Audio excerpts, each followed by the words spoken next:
সন্তান আগে কোনো অন্যায় করলে বাবা একটা ধমক দিয়া বাড়িতে নিয়ে যাইতো, এখন আব্বা নাই, ধমক দেওয়ার মতো কেউ নাই। এই যে আমার মুতালেব ভাইয়ের ছোট ছোট দুইটা বাচ্চা, এদের দিকে তাকাইলে আমার নিজে কথাটা মনে পড়ে। আমি যখন প্রথম বছর আসছিলাম, দুইটা বাচ্চারা আমার সামনে আইনা হাতের মধ্যে ধরে বলছিল, ভাই আমার এই পোলাপান গুলার জন্য দোয়া করবেন যেন সুন্নিয়তের সৈনিক বানাইতে পারি। এখন মুতালেব মিয়া সন্তানগুলা বাইসায় আছে, কিন্তু মুতালেব মিয়া অন্ধকার কবরের মধ্যে। মুতালেবের সন্তানগুলা মাঝে মাঝে হয়তো মাদ্রাসার মধ্যে তাদের সন্তান ছাত্র ভাইদের বাবা যদি যায়, সন্তানগুলা অন্য বাবার দিকে ছায়া ছায়া চোখের পানি ফালায়া হয়তো কান্দে। আমি চিন্তা করি রে, আমার মাদ্রাসায় একটা এতিম পোলা আছে যার মা নাই। মাঝে মাঝে আমি মাদ্রাসায় গেলে পোলাটা আমার আনজা কইরা দূরে দূরে কান্দে। এই পোলার মাটা গত 3 বছর আগে আমার হাতের মধ্যে পোলাটারে তুইলা দিয়া বলছে, হুজুর আমার সন্তান দ্বারা আপনার হাতের ভিতরে তুইলা দিছি, আমি মার অন্য কোনো চাহিদা নাই, আমার পুত্রা যেন আমি মার জানাজার নামাজটা পড়াইতে পারে। গত 7 মাস আগে ওই মহিলাটা দুনিয়া থেকে বিদায় হয়ে গেছে, পোলাটা নিজে তার মার জানাজা পড়াইছে। আর দ্বিতীয় দিন আমি তারে দেখার জন্য তার এলাকায় গেছি, পোলাটা আমার আনজা করে ধরে ডাক দিয়ে, হুজুর আমার মা না আপনার হাতের মধ্যে তুলা দিয়া বলছিল আমার মার জানাজার নামাজটা আমি পড়ানোর জন্য। এখনো মাদ্রাসার ভিতরে গেলে ওই ছেলেটার দিকে চাইলে চোখের পানিগুলা বায়া বায়া পড়ে। এই ছেলেটা নিজেই বলে, হুজুর আমি কোরআন শিখা আমার মার জানাজার নামাজটা পড়াইতে পারছি, এটার চাইতে সৌভাগ্য আমার আর হবে না। সন্তানের দল, আমি কেন ওই মা বাবার গুরুত্বটা আপনাদের কাছে বোঝানোর চেষ্টা করতেছি। এদের মনে কষ্ট দিয়ে আপনি যত রকমের কাজ করেন, আল্লাহর কসম কোনোভাবে কবুল হবে না। আমার হুজুর আব্দুর রহমান হুজুর আমারে বলছে, হুজুর আপনি আজকের মাহফিলে একটু আমার কাছে এই মাহফিলের শ্রোতাদেরকে মা বাবার ওয়াজটা শোনায়া দিয়া যাইবেন। আমি চিন্তা করি আমি যেই মাহফিলে যাই, গতবারের আগের বার বরুড়া থানায় মাহফিল করছি 58টা, গতবার করছি 28টা, এই বছর আজকে আপনারা দিয়া শুরু করলাম। আমি জানি না কয়টা মাহফিল দিয়ে আপনারা বরুড়ার মাহফিল শেষ করতে পারবো, তবে এতটুক বলতে চাই, যেখানে যাই শুধু মা বাবার ওয়াজ করবার কথা কয়, যেখানে যাই শুধু মা বাবার ওয়াজ করবার কথা কয়। আমি চিন্তা করি এলাকার মধ্যে 2-1টা মা ভক্ত আছে, নাইলে কিন্তু মা বাবার ওয়াজ করতে কইতো না। আবার এলাকার মধ্যে এমন অনেকগুলা সন্তান আছে কুসন্তান, যারা তারার মা বাপরে বাদ দেয় না, আর নচেত আমারে মা বাবার ওয়াজ করতে কইতো না। ও বন্ধুরে, ও নবীর উম্মতের দল, অনেক লক্ষ কোটি টাকার মালিক আছে যারা তাদের মা বাপরে জুদা করে দিয়া রাখছে, অনেক হাজার টাকার মালিক আছে মা বাপরে বাদ দেয় না, অনেক সম্পদওয়ালা আছে মা বাপরে ওষুধ বড়ির খরচ চালায় না, আম্মা আব্বারে ঠিকঠাক মতো এখনো তারা চালায় না। আমি আপনাদের কাছে বলবো, ও যুবক ভাইয়েরা, মুরব্বী বাবাজিরা, কেউ যদি মা বাবার সাথে এমন অসৎ আচরণ কইরা থাকেন, এই মুহূর্তে আপনার পাওটা আমার সামনে দিবেন, আমি আমার জিহ্বা দিয়ে আপনার পাওটা পরিষ্কার করে দিমু। বলে হুজুর কেন? কারণ আপনি আপনার ঘরের মধ্যে মার মনে কষ্ট দিয়া, ঘরের মধ্যে আব্বার মনে কষ্ট দিয়া, আমি শামিমরা জানা আমার চাইতে বুজুর্গ হুজুরার ওয়াজ শুনবেন, আল্লাহর কসম এমন ওয়াজ দিয়ে আপনার কোনো লাভ হবে না, এমন ওয়াজ দিয়ে আপনার কোনো লাভ হবে না। আজকের মাহফিলে বইয়া ওয়াদা করো, আম্মা আব্বার সঙ্গে যদি এমন অন্যায় করে থাকো, এখান থেকে বাড়ির যাইয়া আম্মা আব্বার পাউডির মধ্যে ধরে বলবা, মা ও আব্বা জান আপনারা পাউডির মধ্যে ধরলাম, আল্লাহর হস্তে যতক্ষণ পর্যন্ত মা বাপ মুখ দিয়া বলছে মাফ করে দিছি, ততক্ষণ ভাও ছাইরেন না। বলে হুজুর কেন? কারণ নামাজ পড়লে এই নামাজ কবুল হইতো না, রোজা রাখলে এই রোজা কবুল হইতো না, হজ করলে কবুল হইতো না, যাকাত দিলে কবুল হইতো না, ওয়াজ মাহফিল শুনলে করাইলে কোনো লাভ হইতো না। বলে হুজুর কেন? কারণ হজ কবুল করানোর লাগে যেই শর্ত আপনার ঘরের ভিতরে, নামাজ কবুল করানোর লাগে যেই শর্ত আপনার ঘরে, আপনার রোজা হজ যাকাত সকল কিছু ইবাদত কবুল করানোর জন্য যেই শর্ত, এই শর্তগুলো আপনার ঘরে। আপনি আপনার মা বাবার মনে কষ্ট দিয়া যত কিছু করেন না কেন, আল্লাহর কসম কোনো লাভ হবে না। অনেকে চিন্তা করে হুজুর হুজুর আমি তো আমার মা বাপের লগে কোনো অন্যায় করছি না, আমিও কি মাপ চাইতাম? আমি বলবো রে বরুণা শালুকিয়ার যুবক, বরুণা শালুকিয়ার মুরব্বী বাবারা বলে আমি অন্যায় করি নাই, অসুবিধা নাই, এখান থেকে বাণিজ্যে মা বাবার পাউডার মধ্যে ধরবা, অন্যায় করো আর না করো আম্মা আব্বার পায়ে ধরে যখন মাপ চাইবা দেখবা তোমার মা বাবার মনটা খুশিতে ফুইলা উঠছে। আম্মা আব্বা আল্লাহর কাছে দোয়া করবো, আল্লাহ আমার ফুতে তো কোনোদিন আমার মনে কষ্ট দিছে না, আমার আঘাত দিছে না, আল্লাহ তুমি আমার ফুতটারে মানুষের মতো মানুষ বানাও। আমি জানতে চাই যেই মা বাবার চেহারার দিকে চাইলে আল্লাহ কবুল হদের সওয়াব দেয়, ওই মা বাবা যদি সন্তানরে মানুষের মতো মানুষ করার জন্য আল্লাহর কাছে দোয়া করে, ওই আল্লাহ মা বাবার দোয়ার সাথে সাথে কবুল করতে পারে কি পারে না? আরো মোহাব্বতে বলেন না পারে কি পারে না? ও তোমরা কোনো দিনও মায়েরই মনেতে কষ্ট দিও না, তোমরা কোনো দিনও মা বাবার মনেতে আঘাত দিও না। কথা কন না, কষ্ট হইতেছে, সমস্যা হইতেছে কোনো? আমার পরে শামসুল আরিফিন ফিসাবুদ্দুর দোয়া করে লাগবে, এর লাগে আমি আপনার লগে একটু দোয়া করলাম, আল্লাহ যেন দোয়াটা কবুল করে, আমিন। আমার লগে আমার হুজুর যেহেতু কইছে মা বাবার ওয়াজ করবার লেগা, আপনারা কি আমার সাথে একটু ওয়াজটা একটু শুনতে রাজি আছেন না? শুনলে হইব না, আমার একটু হেল্পও করন লাগবো, একটু হেল্প করেন না, একটু সহযোগিতা করেন, একটু জোরে কন। তোমরা কোনো দিনও মায়েরই মনেতে কষ্ট দিও না, তোমরা কোনো মায়েরই মনেতে কষ্ট, মায়ের মনে কষ্ট দিলে খোদা তো সহে না, বলেন মায়ের মনে খোদা তো সহে না, বলেন মায়ের মনে খোদা তো সহে না, তোমরা কোনো দিনও মায়েরই মনেতে কষ্ট দিও না, তোমরা কোনো দিনও মা বাবার মনেতে কষ্ট। কত পাপী আছে যে মাকে কষ্ট দেয়, মায়ের মনে কষ্ট দিয়ে অভিশাপ নেই, আসেনি? আছে না, আছে না, আছে না? বিয়া করণের পরে মা বাপরে বাদ দেয় না, জুদা কইরা দেয়, আলাদা কইরা দেয়, মা বাপ ওষুধের টাকা চাইয়া চাইয়া নেমন লাগে, একবার বেশি দুইবার চাইলে ধমক দেয়, আসেনি? মা বাপরে ভাত খাওয়ানি লইয়া এলাকায় বৈঠক বয়, দরবার বয়, আসেনি?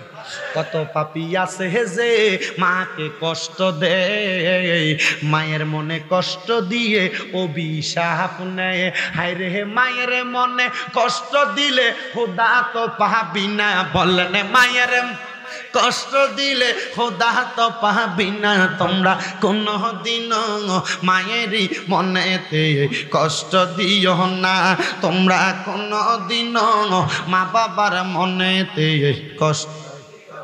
কত ছেলে আছে তারা শাশুড়ি পেয়ে মাকে ভুলে যায়, নতুন নতুন খানা কাপড় সেটাই নিয়ে যায়, আসেনি?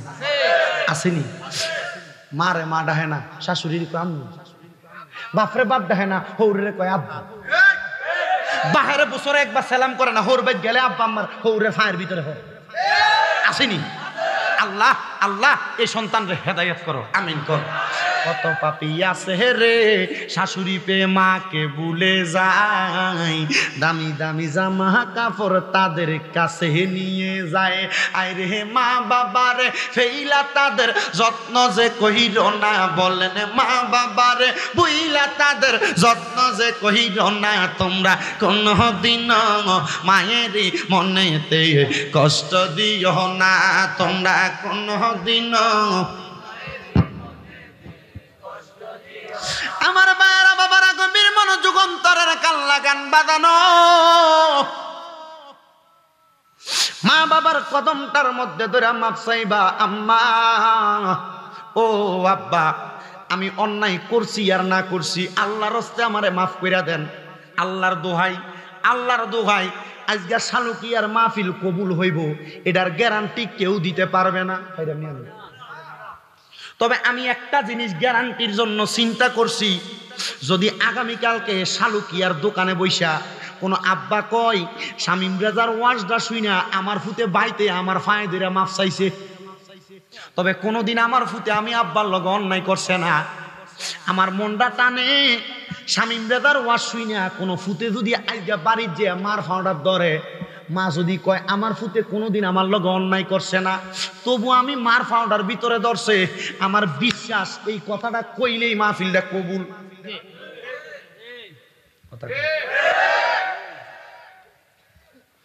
অনেকে চিন্তা করে হুজুর যাদের বাড়িতে মা আছে তারা বাড়িতে যে আমার পায়ের মধ্যে ধরে মাপ চাইব, আমার তো মা নাই, আমি কার পায়ের মধ্যে ধরে মাপ চাইব? অনেকে চিন্তা করে হুজুর যাদের বাড়িতে আব্বাই আছে তারা বাড়িতে যে বাবার পায়ে ধরে মাপ চাইব, আমার তো আব্বা নাই, আমি কার পায়ে ধরে মাপ চাইব? আমি বলবো সন্তান, মা দুনিয়াতে বাইসা থাকতে মাপ পাওয়ার সুযোগ পাইছো না, আব্বা দুনিয়াত বাইচা থাকতে মাপ পাওয়ার সুযোগ পাইছো না। আম্মাই আব্বারে যেই কবরে শুয়াইয়া দিয়া আসছো রে, আম্মা আব্বার মাথাটার কাছে দিয়া যাইয়া রব্বির হামহুমা কামা রব্বায়ানি সগীরা বইলা দোয়া করবা। আল্লাহর নবী হাদিস শিখায়া দেয়, কোন সন্তানের মা মারা যাওয়ার পরে, কোন সন্তানের বাবা মারা যাওয়ার পরে ওই সন্তান যদি মা বাবার জন্য চোখের মনি কোটার মধ্যে একটা মাছির মাথা পরিমাণ পানি চাইরা দিয়া কান্দে, ওই পানিটা মাটিতে পড়ার আগে আমার আল্লাহ তার মা বাবার জীবনের গুনাহ মাফ করে দেয়। যুবক রে, মার ঘরটার ভিতরে গেলে মার পুরান খাটটার দিকে চাইলে চোখের পানি বায়া বায়া পড়ে। রাত্রে বাড়িতে গেলে মা জননীরে দেখতো পুরান খাটটা ছুঁয়া রয়েছে, আব্বার পুরান লুঙ্গিটার দিকে তাকাইলে চোখের পানি বুঝি বায়া বায়া পড়ে। সন্তান বাড়িতে গেলে মা বাবার স্মৃতিগুলা মনে কইরা কইরা শুধু কান্দো। ওরে দরজাটা খুলতে কে যায় দোকা, বাবা বুঝি বলছে হেলে নাকি খোকা, বুকের ভিতরটা লড়ে চড়ে উঠে সবাই আছে, শুধু বাবা নেই শুধু মানে, শুধু বাবা নেই শুধু মানে। ভালোবাসি তোমায় বাবা, বুকটা যে যায় ছিঁড়ে, তোমার কথা হৃদয় মাঝে পড়ছে বারে বারে। বাবা তুমি কেমন আছো ছোট মাটির ঘরে, তোমার কথা হৃদয় মাঝে পড়ছে বারে বারে। বাবা গো বাবা, বাবা গো বাবা। নারায়ণগঞ্জের বুইগড় থেকে একজন মহিলা মাঝে মাঝে আমাকে ফোন দিয়ে আমাকে সন্তানের মতো মনে করে আমার কাছে তার কষ্টটা প্রকাশ করে। হুজুর আমার স্বামী মারা গেছে আমার সন্তান হওয়ার 3 মাস পরে। এই ছেলেটার দিকে তাকে আমি মা বিবাহ করি নাই, কোনো জায়গায় বিবাহ বসি নাই। হুজুর এই ছেলেটাকে আমি মানুষের বাড়িতে কাজ করে করে মানুষ করছি। বর্তমানে আমার ছেলেটা যত টাকা বেতন পায় আলহামদুলিল্লাহ, বিবাহ করার পরে বউটারে নিয়ে শ্বশুর বাড়িতে থাকে। আমি আমার ছেলেরে বলছিলাম, সন্তান আমি মারে তুমি খাওয়ানো লাগবে না, আমি মারে তোমার ইনকাম থেকে দেওয়া লাগবে না। আমি আমার পুত্রে বলছি, বাবা আমার বাড়িতে আইসা থাকো, আমি সকাল সন্ধ্যা তোমার চেহারাটা আমার চোখ দিয়া দেখবো আলহামদুলিল্লাহ। মাঝে মাঝে তুমি মা, তুমি সন্তান, আমি মারে মা কুইয়া ডাকবা আলহামদুলিল্লাহ। আল্লাহর কসম, একটা মা বাবা সন্তানের কাছে এর চাইতে বেশি কোনো কিছু চায় না। শুধু একটা মা বাবা চায় সন্তানটা মা বাপকে সুন্দরভাবে একটু আদর যত্ন করবে, মা বইলা ডাকবে, বাবা বইলা ডাকবে। আল্লাহর দোহাই, আল্লাহর নবী হাদিসে মুবারাকার মধ্যে বলেছে, সাহাবায়ে কেরাম প্রশ্ন করি, ইয়া রাসূলুল্লাহ, ইয়া হাবিবাল্লাহ, নবীজি, আমরা দুনিয়াতে মা বাবা দুইজনের মধ্যে সবচাইতে বেশি সম্মান কাকে করব? আল্লাহর নবী প্রথম তার মার কথা বলেছেন, নবীজিকে দ্বিতীয়বার বলায় নবীজি তার মার কথা বলেছেন, নবীজিকে তৃতীয়বার বলায় আল্লাহর নবী তার মার কথা বলেছেন, চতুর্থবার বাবার কথা বলেছেন। ইয়া রাসূলুল্লাহ, মার কথা আপনি কেন তিনবার বললেন, বাবার কথা একবার বললেন?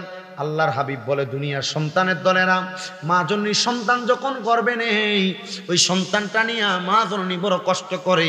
সন্তানকে যখন গর্ভপাত করে, মা জননী একটা মহিলা মাত্র 45 পাউন্ড কষ্ট সহ্য করতে পারে। সন্তান জন্ম দেওয়ার সময় একটা মাকে কষ্ট, যেই কষ্টটা পায়, কষ্টটা 57 পাউন্ডের কষ্ট। ওই কষ্ট যদি কোনো মা সহ্য করতে না পারে, ইন্তেকাল করে মারা যায়। কিন্তু দুনিয়ার মহিলারা সন্তান জন্ম দেওয়ার জন্য এত কষ্ট করে। বর্তমান জামানা তো কসাইয়ের জামানা, ডাক্তাররা যদি নর্মাল ডেলিভারিও করা যায়, নর্মাল ডেলিভারি করে না। টাকার জন্য অনেক মাদের একবারে পেট পর্যন্ত কাইটা ফালায়, যেটাকে নাম দিছে সিজার। ও বন্ধু, তোমার মা তোমার জন্ম দিতে যায় নিজের পেটটার মধ্যে দাগ ফালাইছে, পেটটা কাইটা তুমি সন্তানরে জন্ম দিছে। ওই মারেনি তুমি আঘাত দিয়া কথা বলো, ওই মারেনি তুমি ভাত দেও না। তোমার আব্বাজান ক্ষেতের মধ্যে উঠে কাজ করতে করতে বুড়া বয়সে মাথার মধ্যে ব্যথা হয়ে গেছে, সারাদিন কাজ করে আইসা খাটের মধ্যে আব্বাজানের পাউডারে আব্বা ছাড়তো, পায়ের মধ্যে বেরিকল বাইন্দা রাখতো, আব্বাজান কষ্ট পাইতো, তবু তোমারে বলতো না।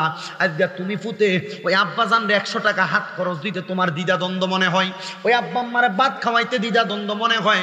আল্লাহর কসম লাগে, আমি তোমার পায়ে হাত দিয়া বলি রে যুবক ভাই, আমি তোমাদের কদমে হাত দিয়া বলি রে মুরব্বীরা, কেউ যদি এমন মা বাপরে আলাদা করে থাকো, জুদা করে থাকো, এখান থেকে বাড়ির যাইয়া আম্মা আব্বারে বলবা মা, আম্মা আব্বারে বলবা বাবা, আপনাদের পায়ে ফললাম, এখন থেকে আমরা 3 ভাইয়ের ঘরে ঘরে, এক বেলা এই ঘরে আরেক বেলা ওই ঘরে, এক সপ্তাহ এই ঘরে আরেক সপ্তাহ ওই ঘরে ভাগ করে করে খাওয়া লাগবো না। আমি আপনার কদমে ধরলাম, এখন থেকে আমার ঘরে যেই বেলা যা থাকবো আপনারা আমার ঘরে ভাত খাইবেন, বাগাবাগি করবেন না। বলে এটাও যদি না হয়, আম্মা আব্বারে আপনার এক ঘরে বসে রাখবেন। 3 ভাই 4 ভাই হইলে 3 ঘর 4 ঘর থেকে এক রকমের খানা, 4 রকমের খানা পাঠাইবেন। আম্মা আব্বার যার ঘরেরটা মন চায় তার ঘরেরটা দিয়া খানা খাইবো। বলে হুজুর কেন এই কথা বললেন? আম্মা আব্বা বুড়া হয়ে গেলে, আম্মা আব্বার বয়স হয়ে গেলে ওই আম্মা আব্বার জিহ্বার স্বাদ নষ্ট হয়ে যায়, কখন কোনটা খাইবো মা বাবা বলতেও পারে না। আবার চোখের শরমে তুমি ফুতের কাছে কয় না, তুমি নি ধমক দিয়া পড়ো, তুমি নি দাড়ি দাও। আল্লাহর নবী হাদিস শরীফের মধ্যে কয়, কিয়ামতের আগে মা বাপ সন্তানরে ডরাইবো। আম্মা আব্বারে সন্তানেরা আমরা মা বাপরে ডরানোর কথা না? আল্লাহর নবী কয় কিয়ামতের আগে মা বাপরা সন্তানরে ভয় পাইবো। ইয়া রাসূলুল্লাহ কেন? আল্লাহর নবী শিখিয়ে দেয়, কারণ মা বাপ তো বৃদ্ধ বয়সে সন্তানের কামাই খাইবো। আম্মা আব্বা সন্তানের কামাই খাওয়ার কারণে সন্তানের সঙ্গে একটা উঁচা গলায় কথা বলতে হিসাব করে বলবো, না না না সন্তান, তুমি তোমার আম্মা আব্বারে এমন এমন এমন একটা পরিস্থিতিতে ফালাইও না। তোমার ইনকাম যতদিন আছে আম্মা আব্বার যেমনে যেভাবে খরচ করতে মন চায় আম্মা আব্বার এভাবে খরচ করতে দিবা। এই দিন তুমি তোমার ধনী মনে করবা, এই দিন তুমি তোমারে সফল মনে করবা, এই দিন তোমারে পয়সাওয়ালা মনে করবা। যেদিন তোমার মা বাপ তোমার কাছে টাকা চাইছে, তুমি মুখ দিয়া বলছো আমার ঘরের উপরে আপনার এই সুকিসের উপরে মানিব্যাগ আছে, আপনার যা লাগে লইয়া যান, তখন মনে করবা তুমি পয়সাওয়ালা। আর নচেত খুঁজা খুঁজা খরচ করবা, টিপ্পা টিপ্পা খরচ করবা, আল্লাহর কসম এই টাকা দিয়া উন্নতি সাধন করতে পারবা না। কি পারবেন মনে হয়? আপনার বাপে আপনার কাছে ফান খাওয়ানোর টিয়া খুঁজা নেই লাগে, জি না? মাসিক নির্ধারণ করে দিবেন, এই লোন আপনার এত টাকা খরচ, এরপরও লাগলে কইবেন। কি কথা কন না কেন? আমি যে এটা করছি আপনি এটা করেন না, আমি এটা করছি আমার আব্বারে, মাসিক এত টাকা নির্ধারণ, এরপরে লাগলে কইবেন।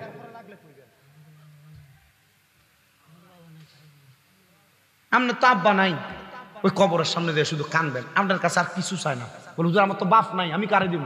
হ্যাঁ, অনেক সন্তানের মনে কষ্ট, হুজুর আমার বাপে সিরা লুঙ্গি পরছে, হুজুর আমার আব্বা পুরান পাঞ্জাবি পরে ঈদের নামাজ পড়তে গেছে। আব্বার জিজ্ঞেস, আব্বা ঈদের পাঞ্জাবি কই? আব্বা কইছে অনকে আর আমরা ঈদের বয়স আসেনি, কিন্তু আব্বার টাকা যে নাই এটা কয় না। আব্বার কাছে যে টাকা ছিল এটা দিয়ে আপনারা নতুন পাঞ্জাবি কিনা দিছে, নতুন জামা কাপড় কিনা দিছে। আজকে সন্তান লাখ লাখ টাকার মালিক, আব্বারে 500 টাকা দিয়ে একটা লুঙ্গি কিনা পরাইতে পারো না। তোমার মা কাপড়ের আস্তার ভিতরে 10 টাকা রাইখা দিছে, এই টাকা তোমার স্কুলে যাইতে মাদ্রাসায় যাইতে দিছে। কিন্তু আজকে তোমার মা কবরে, বাপ কবরে, ওই আম্মারে 500 টাকা দিয়ে একটা কাপড় কিনা পরাইতে পারো না, মা সিরা কাপড় জোড়াতালি দিয়ে পড়ছে। আজকে তোমার কাছে টাকার অভাব নাই, আম্মারে 500 টাকা দিয়ে কাপড় কিনা পরাইবা, সুযোগ নাই। কি লাভে টাকা দিয়া, কি লাভে পয়সা দিয়া? তোমার মা বাপ টাকা খুঁজে নেয়। আর আল্লাহ নবী কয়, কোন মা বাবা কোন সন্তানের টাকা পয়সা খরচ করতে হইলে অনুমতির প্রয়োজন নাই। জি, অনুমতির প্রয়োজন নাই। বলে হুজুর আমার মা কবরে, আমার বাপ কবরে, আম্মা আব্বা যে কবরে গেছে, হুজুর আম্মা আব্বার জন্য আমি আজ পর্যন্ত কোনো কিছুই তো করতে পারলাম না, হুজুর আমার লাগে একটু দোয়া করেন না, আমার আম্মা আব্বা যখন কবরে ভালো থাকি। আমি দোয়া করার কিছু না, আপনি দোয়া করলে আপনার আম্মা আব্বারে আল্লাহ তাড়াতাড়ি মাফ করবে। করতো না?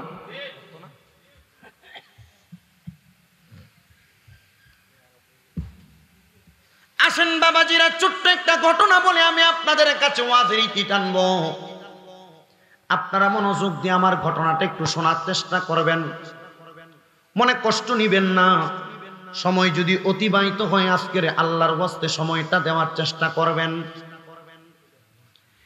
ইরাক নামক এলাকা, নাম শুনছেন?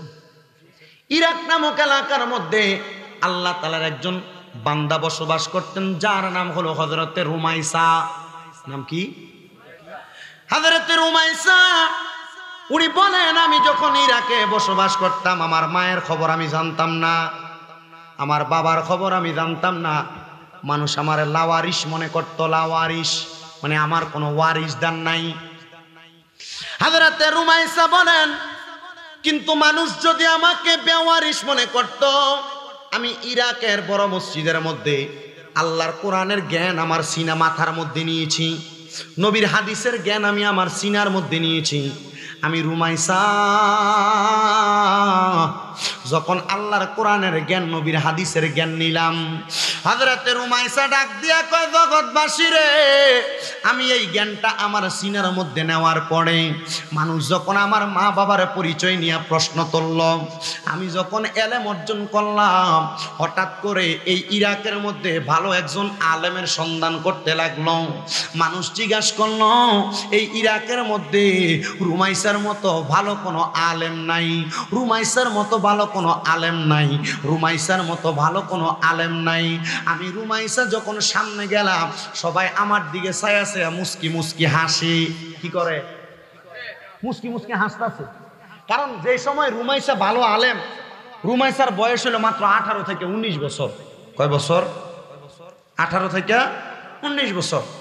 তো রুমাইসারে যখন ভালো আলেম মনে করে ওনারে দিছে ইরাকের বড় মসজিদে ইমামতি করার জন্য, এই ইমাম রাখার সময় জিগাইছে, রুমাইসা তোমার আব্বাকে, তোমার আম্মাকে পরিচয় কি? হযরত রুমাইসা বলতেছে, আমার আব্বাকে আম্মাকে আমি জন্মের পরে জানি না। এই কথা বলার পর ইরাকের বড় মসজিদের যে কমিটি আছে তারা বলতেছে, যার মা বাবারই কোনো খবর নাই সে কিভাবে ইমামতি করবে? যার মা বাবার খবর নাই সে কিভাবে ইমামতি করবে? হযরত রুমাইসা বলেন, আমি আমার মা বাবার কোনো খবর নাই, এই খবর না দিতে পারার কারণে ইরাকের বড় মসজিদের মধ্যে আমার ইমামতি হয় নাই, আমি নামাজ পড়াইতে পারি নাই। হযরতে রুমাইসা ডাক দিয়া কয়, জগৎবাসী, আমি এবার রাত্রবেলা আমার আল্লাহর দরবারে 2 রাকাত নামাজের নিয়ত করলাম। আমি 2 রাকাত নামাজের নিয়ত কইরা আমার আল্লাহ তাআলার কাছে দোয়া করতে লাগলাম। ও গো এলাহি, ও আল্লাহ, আমি তো দুনিয়াতে এলেম শিখলাম, তোমার কোরআন শিখলাম, তোমার বন্ধু নবীর হাদিস শিখলাম। আল্লাহ, আমার মা বাবার খবর তো আমি আমার মসজিদের মানুষকে দিতে পারি নাই, এই জন্য তারা আমার ইরাকের বড় মসজিদের মধ্যে ইমামতি করতে দেয় নাই। আল্লাহ, আমার তো জীবনে বড় শখ ছিল আমি ইরাকের বড় মসজিদে ইমামতি করব, ইরাকের বড় মসজিদের মধ্যে খেতামতের দায়িত্ব পালন করব। আমার আল্লাহর দরবার থেকে আওয়াজ আসে, ওরে রুমাইসা, তুমি যেহেতু মনে মনে চিন্তাটা করছো, তোমার চিন্তাটা বড় ভালো, এই চিন্তা নিয়ে তুমি আল্লাহর দরবারে দোয়ার জন্য হাত বাড়াইছো, যাও রে যাও, তুমি তোমার মসজিদের মিম্বরে চলে যাও। হযরতে রুমাইসা বলে আমি আল্লাহর পক্ষ থেকে একটা গায়েবী আওয়াজ পাইলাম। কি আওয়াজ? কি আওয়াজ? আওয়াজটা পাওয়ার আগে নামাজ পড়ছে কয় রাকাত? ওই 2 রাকাত নামাজ পড়িনা হযরতে রুমাইসা যখন গায়েবী আওয়াজ পাইছে, হযরতে রুমাইসা আল্লাহর কাছে জিগায়, আল্লাহ আমি যদি ওই জায়গার মধ্যে নামাজ পড়াইতে যাই, মানুষ তো আমারে ইমাম হিসেবে গ্রহণ করবে না। আল্লাহ আমি ওই জায়গায় যায় কি করব? আমার আল্লাহ এলহামের মাধ্যমে হযরত রুমাইসারে শিখিয়ে দেয়, রুমাইসা ইরাকের বড় মসজিদের মধ্যে যাইয়া মিম্বরটার মধ্যে দাঁড়াইবা। মিম্বরের মধ্যে দাঁড়াইয়া তোমার হাতের মধ্যে যেই ছড়ি আছে, হাতের মধ্যে যেই লাঠি আছে, ওই লাঠিটা দিয়া আল্লাহু আকবার বলে তুমি মাটির মধ্যে একটা আঘাত করবা। দেখবা আমি আল্লাহর কুদরতের খেলা তোমারে আমি বুঝাইয়া দিব। হযরতে রুমাইসা বলে আমি যখন একটা দৌড় মাইরা আল্লাহ তাআলার ওই ঘরটা ইরাকের বড় মসজিদে প্রবেশ করলাম, আমি ইরাকের বড় মসজিদের মধ্যে প্রবেশ কইরা মিম্বরের মধ্যে দাঁড়াইয়া হাতের মধ্যে লাঠিটা নিয়া আমি লাঠিটাকে মাটির মধ্যে জোরে আঘাত করলাম।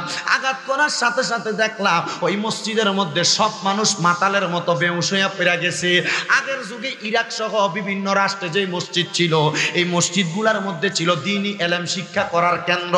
কিন্তু আমরার মসজিদের ভিতরে এখন সকালবেলা ফোলাফানরে মুক্তবে মানুষ ফাটায় না।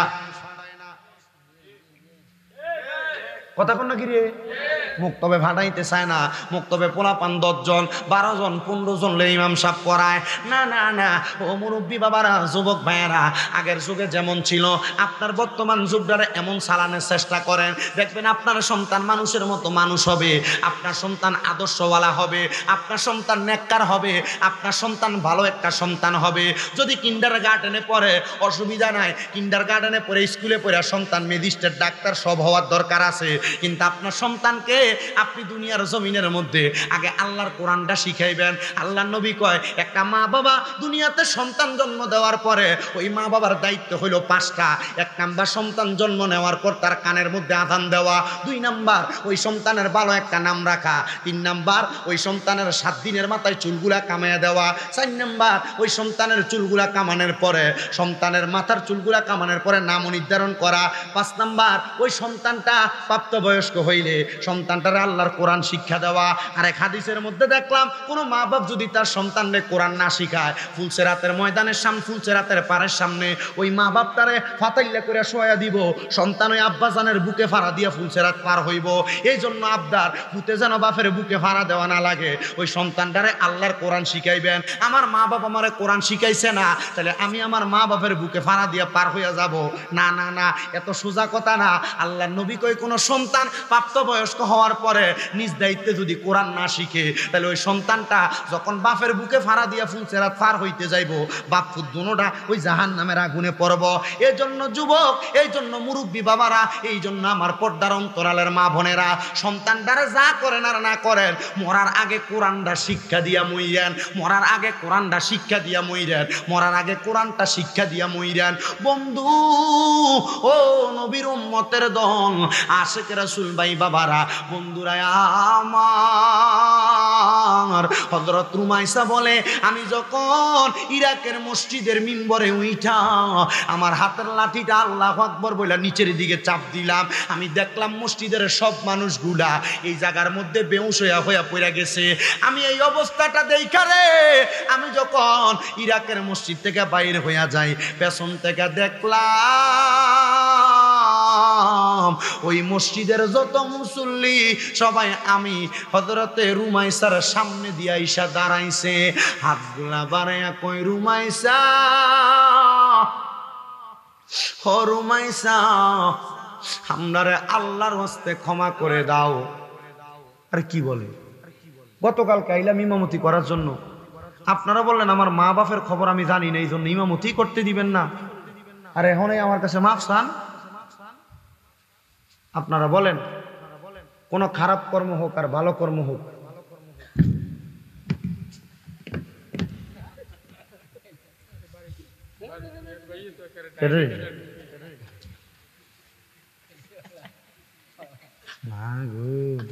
আছে না নানি দেখছেন নি, মাশাআল্লাহ তার সাহস কি, ঠিক আছে। এদের মাদ্রাসা ধরাইবেন, হাফেজ কোরআন বানাইবেন, দোয়া করতেন না? আল্লাহ কবুল করুক, মাশাআল্লাহ।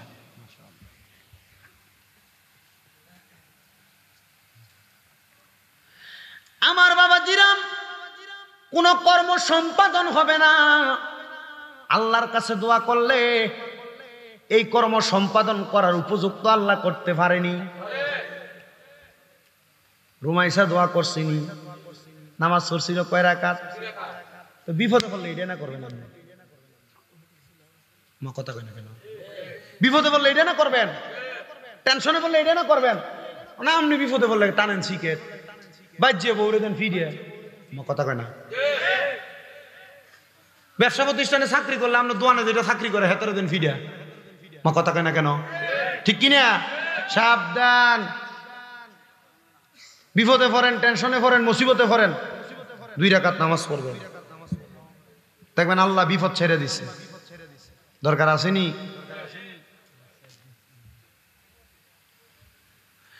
হযরত রুমাইসা বলে, গতকাল কেন বললাম মা বাবার খবর নাই, এখন দিয়ে আবার ইমামতি করার লেগে মাপ চাও? কারণ কি?